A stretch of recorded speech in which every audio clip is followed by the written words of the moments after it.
خیلی از مشتریان عزیز پیام میدن که تو این یک هفته ماشین چقدر گرون شده. من این ماشینایی رو که توی شوروم اتوملانی موجوده خیلی سریع میگم چقدر گرون شده. آودی A3 فول تیپ 2 قیمتش 8.5 بوده شده 10.5، 2 میلیارد افزایش قیمت.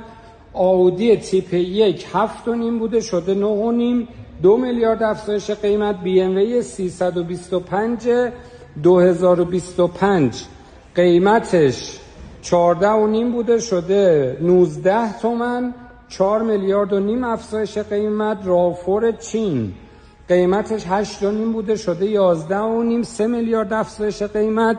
رافور ژاپن 11,200 بوده شده 13.5، 2 میلیارد افزایش قیمت.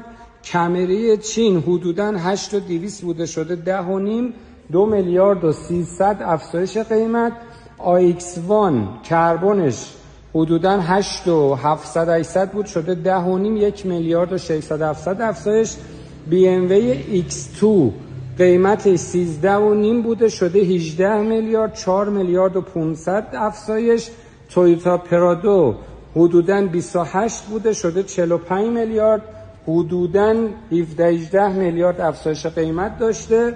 فولکس واگن یونیکس پیور قیمتش حدوداً رسیده بود به 5 میلیارد و 200 شده 7 میلیارد، 1 میلیارد و 800 افزایش. آودی Q5 تیپ 4 9 تومن هم رسیده بود، الان میگن 10.5 تا 11، حدوداً 1.5 میلیارد افزایش قیمت. حالا شما اگر که ماشینی که دارید میدونید چقدر افزایش قیمت خورده، زیر همین پست کامنت بذارید تا فالوورای عزیزمون بدونن که قیمت ماشین چقدر گرون شده.